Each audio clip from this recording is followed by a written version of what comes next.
అవసరం లేదండి. అంటే హ్మ్. నేనే పార్టీ పెట్టి ఇది చేయాలి అన్నంత అవసరం ఉందంటారా? అది పార్టీ పెట్టకుండా కూడా ఈ ఆశయం సాధించొచ్చు కదా! చాలామంది ఆల్రెడీ కష్టపడి ఫీల్డ్‌లో పనిచేస్తున్న కాపు నాయకులున్నారు. హ్మ్. దళితులున్నారు. హ్మ్. పార్టీలు పెట్టిన వాళ్ళున్నారు. హ్మ్. రకరకాల ప్లాట్‌ఫార్మ్స్ ఉన్నాయి. హ్మ్. నేను అందరితో కలిసి పని చేయొచ్చు కదా! నేను పార్టీ పెడితే ఒక చోటకే పరిమితం అవుతానేమో. అసలు మీకు అంత ధైర్యం ఏంటి అసలు? ఇప్పుడున్న ఈ 2 వర్గాలు పవర్‌ఫుల్. ఇప్పుడున్న చంద్రబాబు నాయుడు గాని మోస్ట్ పవర్‌ఫుల్‌గా 164 సీట్లు వచ్చినాయి కూటమని విర్రవీగిపోతున్న సమయంలో ఏమైనా చేయొచ్చు వాళ్ళు. ఆ టైంలో మీరింత ధైర్యంగా చెప్పారంటే ఏమై ఉంటదసలు? జనరల్‌గా ఎవడైనా గవర్నమెంట్ 6 నెలల్లో, సంవత్సరం ఉన్నాక చెప్తుంటారు, మాట్లాడతారు.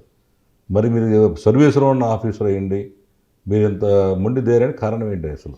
నేను అదే చెప్తున్నాను గాని, ఆ రోజు పులివెందుల్లో తెలుగుదేశం పార్టీ ఆఫీసు ప్రారంభించిన రోజున చెప్పారు అందరూ. ఏదో హ్మ్. ఒక రోజు రాజశేఖర రెడ్డి గారు ముఖ్యమంత్రి అవుతారు. హ్మ్. మీ సంగతి చెప్తారని చెప్పారు. హ్మ్.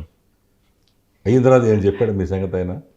ఆయన మంచోడండి. హ్మ్. రాజశేఖర రెడ్డి గారు అంత పెట్టి మైండెడ్ మనిషి కాదు. హ్మ్. ఆయన చాలా బ్రాడ్ మైండ్ ఉన్న మనిషి. హ్మ్. కలిసాను వారిని. ఇది అయిన తర్వాత కూడా ఒకసారి కలిసాను. నేను పోస్టింగ్ అడగటానికి ఎప్పుడు కలవలేదు. హ్మ్. సరే నా వల్ల ఆయన ఇబ్బంది పడ్డారు కాబట్టి, నా వల్ల మీరు ఇబ్బంది పడ్డారు. కానీ నా డ్యూటీ నేను చేశాను సార్. వ్యక్తిగతంగా మీ మీద నాకేమీ హ్మ్. కోపం లేదని చెప్పడానికి ఒకసారి కలిసా. ఆహా!